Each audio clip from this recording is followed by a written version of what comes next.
दिखा रहे हैं।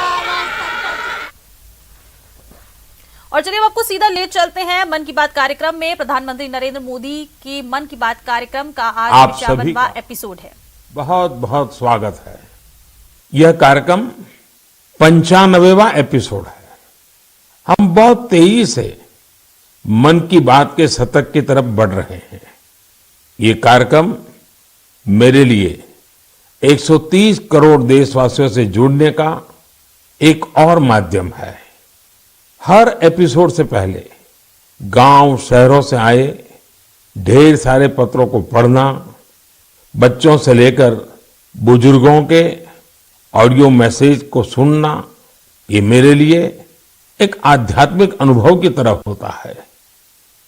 साथियों, आज के कार्यक्रम की शुरुआत मैं एक अनूठे उपहार की चर्चा के साथ करना चाहता हूं।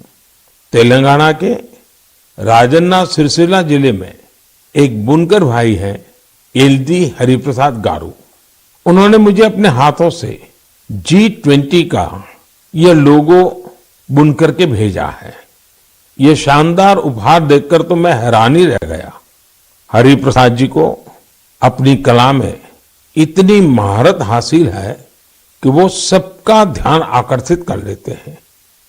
हरिप्रसाद जी ने हाथ से बुने G20 के इस लोगो के साथ ही मुझे एक चिट्ठी भी भेजी है।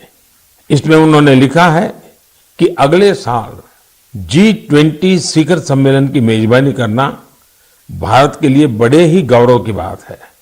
देश की इसी उपलब्धि की खुशी में उन्होंने G20 का यह लोगो अपने हाथों से तैयार किया है। बुनाई की यह बेहतरीन प्रतिभा उन्हें अपने पिता से विरासत में मिली है और आज वे पूरे पैशन के साथ इसमें जुटे हुए हैं। साथियों, कुछ दिन पहले ही मुझे G20 लोगो और भारत की प्रेसिडेंसी की वेबसाइट को लॉन्च करने का सौभाग्य मिला था। इस लोगो का चुनाव एक पब्लिक कॉन्टेस्ट के जरिए हुआ था। जब मुझे हरिप्रसाद गारू द्वारा भेजा गया उपहार मिला तो मेरे मन में एक और विचार उठा। तेलंगाना के किसी जिले में बैठा व्यक्ति भी G20 जैसी समिट से खुद को कितना कनेक्ट महसूस कर सकता है, ये देखकर मुझे बहुत अच्छा लगा। आज हरिप्रसाद गारू जैसे अनेकों लोगों ने मुझे चिट्ठी भेजकर ये लिखा है कि देश को इतने बड़े समिट की मेजबानी मिलने से उनका सीना चौड़ा हो गया है। मैं आपसे पुणे के रहने वाले सुब्बा राव चिल्लारा जी और कोलकाता के तुषार जगमोहन उनके संदेश का भी जिक्र करूंगा। इन्होंने G20 को लेकर भारत के प्रोएक्टिव एफर्ट्स की बहुत सराहना की है। साथियों, G20 की वर्ल्ड पॉपुलेशन में 2/3, वर्ल्ड ट्रेड में 3/4 और वर्ल्ड जीडीपी में 85% भागीदारी है। आप कल्पना कर सकते हैं, भारत अब से 3 दिन बाद यानी 1 दिसंबर से इतने बड़े समूह की, इतने सामर्थ्यवान समूह की अध्यक्षता करने जा रहा है। भारत के लिए, हर भारतवासी के लिए ये कितना बड़ा अवसर आया है। ये इसलिए भी और विशेष हो जाता है क्योंकि ये जिम्मेदारी भारत को आजादी के अमृतकाल में मिली है। साथियों, G20 की अध्यक्षता हमारे लिए एक बड़ी अपॉर्चुनिटी बनकर आई है। हमें इस मौके का पूरा उपयोग करते हुए ग्लोबल गुड, विश्व कल्याण पर फोकस करना है। चाहे पीस हो या यूनिटी, पर्यावरण को लेकर संवेदनशीलता की बात हो या फिर सस्टेनेबल डेवलपमेंट की, भारत के पास इनसे जुड़ी चुनौतियों का समाधान है। हमने one earth, one family, one future की जो थीम दी है, उससे वसुधैव कुटुंबकम के लिए हमारी प्रतिबद्धता जाहिर होती है। हम हमेशा कहते हैं, ओम सर्वेषाम स्वस्तिर्भवतु, सर्वेषाम शांतिर्भवतु, सर्वेषाम पूर्णम भवतु, सर्वेषां मंगलम भवतु। ओम शांति शांति शांति। अर्थात सबका कल्याण हो, सबको शांति मिले, सबको पूर्णता मिले और सबका मंगल हो। आने वाले दिनों में देश के अलग अलग हिस्सों में G20 से जुड़े अनेक कार्यक्रम आयोजित किए जाएंगे। इस दौरान दुनिया के अलग अलग हिस्सों से लोगों को आपके राज्यों में आने का मौका मिलेगा। मुझे भरोसा है कि आप अपने यहाँ की संस्कृति के विविध और विशिष्ट रंगों को दुनिया के सामने लाएंगे। और आपको ये भी याद रखना है कि G20 में आने वाले लोग भले ही अभी एक डेलीगेट के रूप में आए, लेकिन भविष्य के टूरिस्ट भी हैं।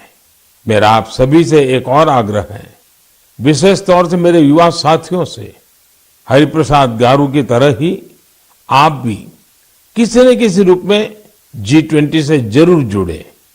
कपड़े पर G20 का भारतीय लोगो बहुत कूल तरीके से, स्टाइलिश तरीके से बनाया जा सकता है, छापा जा सकता है। मैं स्कूलों, कॉलेजों, यूनिवर्सिटी से भी आग्रह करूंगा कि वो अपने यहाँ G20 से जुड़ी चर्चा, परिचर्चा, कंपटीशन कराने के अवसर बनाएं। आप G20.in वेबसाइट पर जाएंगे तो आपको अपनी रुचि के अनुसार वहां बहुत सारी चीजें मिल जाएगी।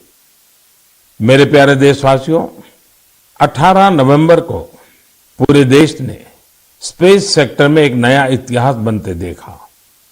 इस दिन भारत ने अपने पहले ऐसे रॉकेट को अंतरिक्ष में भेजा जिसे भारत के प्राइवेट सेक्टर ने डिजाइन और तैयार किया था। इस रॉकेट का नाम है विक्रम-S। श्रीहरिकोटा से स्वदेशी स्पेस स्टार्टअप के इस पहले रॉकेट ने जैसे ही ऐतिहासिक उड़ान भरी, हर भारतीय का सिर गर्व से ऊंचा हो गया। साथियों, विक्रम-S रॉकेट कई सारी खूबियों से लेस है। दूसरे रॉकेट्स की तुलना में यह हल्का भी है और सस्ता भी है। इसकी डेवलपमेंट कॉस्ट अंतरिक्ष अभियान से जुड़े दूसरे देशों की लागत से भी काफी कम है।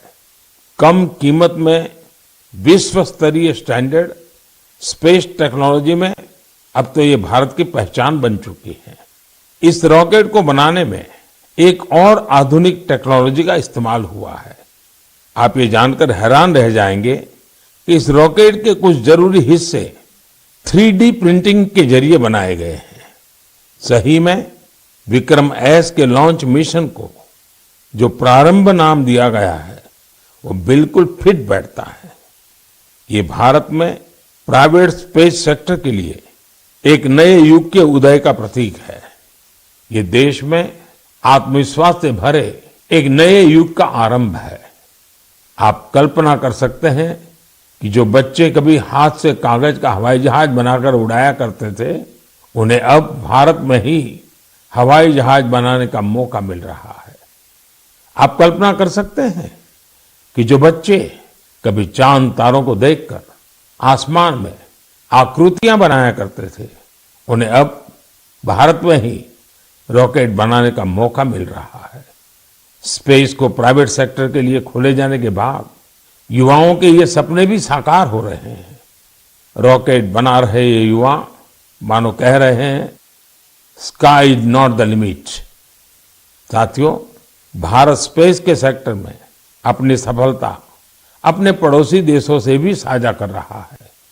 कल ही भारत ने एक सैटेलाइट लॉन्च की जिसे भारत और भूटान ने मिलकर डेवलप किया है।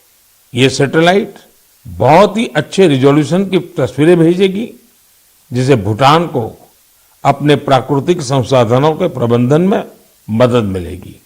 इस सैटेलाइट की लॉन्चिंग भारत भूटान के मजबूत संबंधों का प्रतिबिंब है। साथियों, आपने गौर किया होगा, पिछले कुछ मन की बात में हमने स्पेस, टेक, इनोवेशन पर खूब बात की है। इसकी दो खास वजह हैं। एक तो यह कि हमारे युवा इस क्षेत्र में बहुत ही शानदार काम कर रहे हैं। They are thinking big and achieving big. अब वे छोटी छोटी उपलब्धियों से संतुष्ट होने वाले नहीं हैं। दूसरी यह कि इनोवेशन और वैल्यू क्रिएशन, इस रोमांचक सफर में वे अपने बाकी युवा साथियों और स्टार्टअप्स को भी एनकरेज कर रहे हैं। साथियों, जब हम टेक्नोलॉजी से जुड़े इनोवेशंस की बात कर रहे हैं तो ड्रोन्स को कैसे भूल सकते हैं।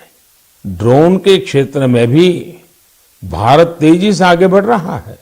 कुछ दिनों पहले हमने देखा कि कैसे हिमाचल प्रदेश के किन्नौर में ड्रोन्स के जरिए सेब ट्रांसपोर्ट किए गए। किन्नौर हिमाचल का दूर सुदूर जिला है और वहां इस मौसम में भारी बर्फ रहा करती है। इतनी बर्फबारी में किन्नौर का हफ्तों तक राज्य के बाकी हिस्से से संपर्क बहुत मुश्किल हो जाता है। ऐसे में वहां से सेब का ट्रांसपोर्टेशन भी उतना ही कठिन होता है। अब ड्रोन टेक्नोलॉजी से हिमाचल के स्वादिष्ट किन्नौरी सेब लोगों तक और जल्दी पहुंचने लगेंगे।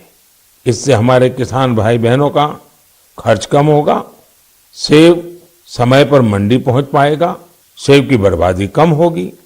साथियों, आज हमारे देशवासी अपने इनोवेशन से उन चीजों को भी संभव बना रहे हैं जिसकी पहले कल्पना तक नहीं की जा सकती थी। इसे देखकर किसे खुशी नहीं होगी। हाल के वर्षों में हमारे देश ने उपलब्धियों का एक लंबा सफर तय किया है। मुझे पूरा विश्वास है कि हम भारतीय और विशेषकर हमारी युवा पीढ़ी अब रुकने वाली नहीं है। प्रिय देशवासियों, मैं आप लोगों के लिए एक छोटी सी क्लिप प्ले करने जा रहा हूं।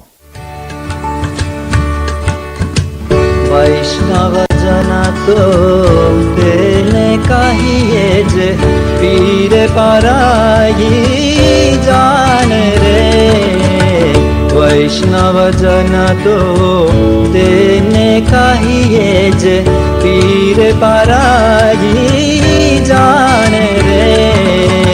पर दुखे उपकार करे तो ये मन अभिमान नान रे। आप सभी ने इस गीत को कभी न कभी जरूर सुना होगा। आखिर यह बापू का पसंदीदा गीत जो है। लेकिन अगर मैं ये कहूं कि इसे सुरों में पिरोने वाले गायक ग्रीस के हैं तो आप हैरान जरूर हो जाएंगे और ये बात आपको गर्व से भी भर देगी।